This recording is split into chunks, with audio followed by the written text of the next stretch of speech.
Think about the last time you felt truly, deeply bad at something. Not just, I need more practice bad, but the kind of bad where your hands feel like lead, your coordination seems to have evaporated, and your brain feels like it's trying to solve a complex puzzle in a language it doesn't even speak. Most of us spend our adult lives carefully avoiding this feeling. We stay within the comfortable boundaries of what we already know, polishing the skills we've had for years, and meticulously shielding ourselves from the vulnerability of the clumsy phase. We believe that we are not the athletic type or not naturally coordinated. But what if I told you that the secret to shattering your current mental ceiling, the one that keeps you feeling stuck in your career, your relationships, or your personal growth, isn't found in a self-help book? What if the key to unlocking a more resilient, sharper, and more confident version of yourself is hidden inside the awkward, stumbling, and often frustrating process of learning a new physical skill in just 30 days? Why does moving your body in a way it's never moved before fundamentally rewire how you think about your entire life? Before we dive into the how, let's clarify one thing. This isn't about becoming a professional athlete or a master gymnast. This isn't about the pursuit of perfection or adding another trophy to yourself.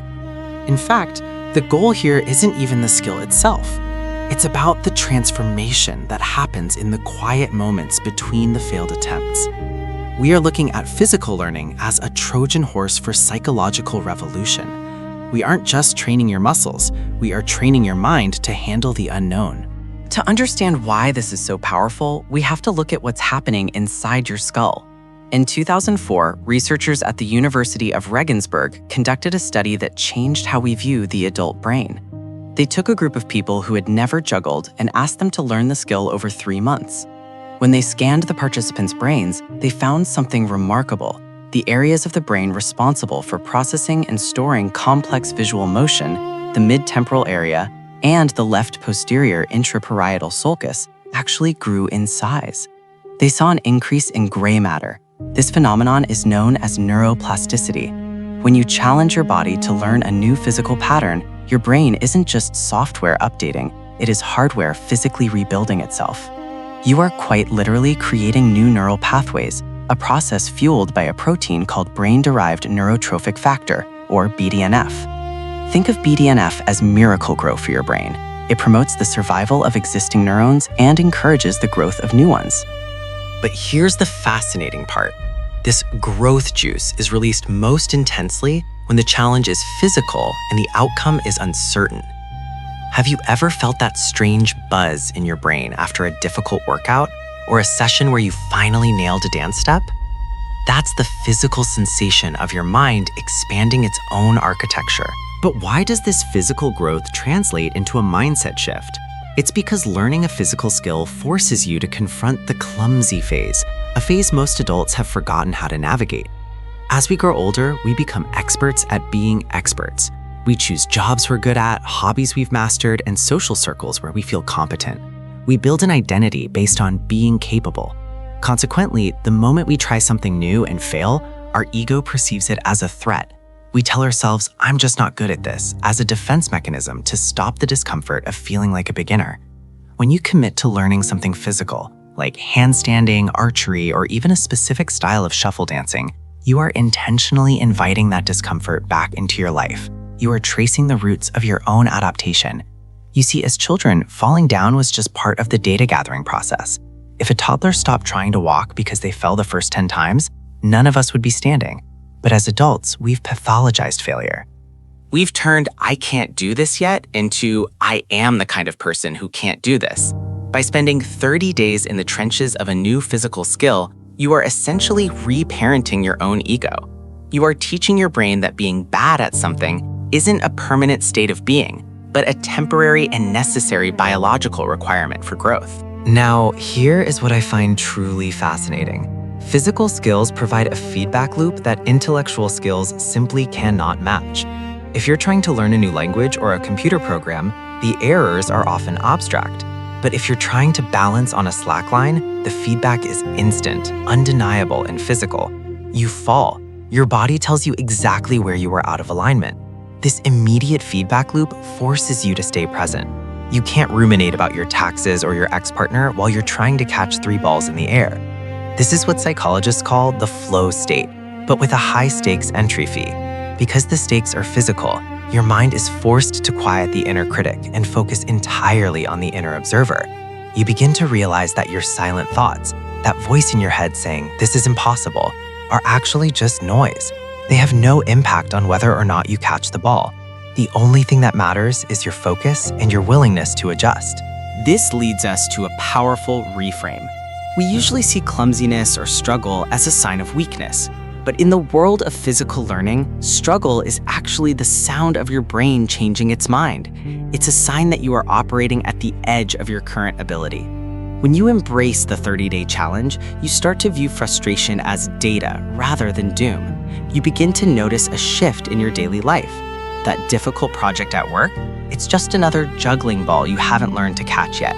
That uncomfortable conversation you need to have, it's just a new balance point you're trying to find. The resilience you build on the yoga mat or the skate park doesn't stay there. It leaks into your identity. You stop identifying as a fixed person and start identifying as a process. And this is where it gets interesting. Once you realize you can rewire your motor cortex in a month, you start to wonder what other fixed parts of your personality are actually just skills you haven't practiced yet. So how do we practically apply this without burning out? We start with what I call the low-stakes lab. Step 1 is the Goldilocks skill. You need to pick something that is physically demanding enough to be frustrating, but simple enough to see progress in 30 days. If you pick something too easy, your brain won't release the neuroplastic chemicals. If you pick something too hard, like Olympic weightlifting from scratch, your ego will shut down to protect you from injury. Think jumping rope patterns, basic calisthenics, as 30-day yoga flow, or even learning to use your non-dominant hand for daily tasks. Step 2 is the 20-minute rule. Research suggests that micro sessions are far more effective for neural encoding than long, grueling marathons. Commit to just 20 minutes a day. Why 20? Because the first 10 minutes will be your brain fighting the old patterns, the frustration zone. The last 10 minutes are where the greasing of the grooves happens. You need to stay in the discomfort just long enough for your brain to realize it isn't a life-threatening emergency. Step 3 is the embodied observation. Don't just do the movement, feel it. If you're trying to learn a handstand and you fall, don't curse. Instead, ask your body, where was my weight? What did my fingers feel like? Turn the experience into a dialogue between your mind and your muscles. Use a mirror or film yourself. Seeing the gap between what you thought you were doing and what you were actually doing is the fastest way to bridge the gap in your own self-perception. As you move through these 30 days, you will hit what I call the day 14 wall. This is the point where the initial novelty has worn off, and you haven't yet reached the effortless phase. This is the most important psychological moment of the entire process. Most people quit here, but if you keep going, you're not just learning a skill, you're practicing the art of not quitting on yourself. You're teaching your nervous system that you are a person who finishes things, even when they're awkward. You are building grit in a way no lecture or podcast ever could. By the end of the 30 days, your body will have changed, perhaps only slightly, a bit more balance, a bit more strength. But the real change is in the mirror. You will look at yourself and see someone who navigated the unknown and came out the other side. You will have a physical, tangible proof of concept that you are capable of transformation. The world didn't change, but your lens did. You realize that the boundaries of yourself are much further out than you previously thought. Now, here's my challenge for you.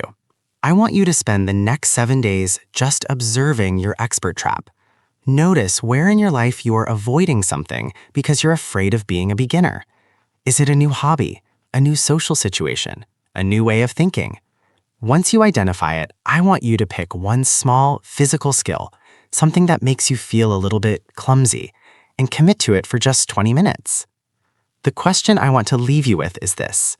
If you could rewrite the hardware of your body through your body, what part of your fixed personality would you choose to unlearn first? The journey from I can't to I can is only 30 days of awkwardness away. The only thing standing in your way is the version of you that is afraid to fall. So go ahead, fall down, and then watch how your mind learns to stand back up. See you in the comments. What skill are you choosing?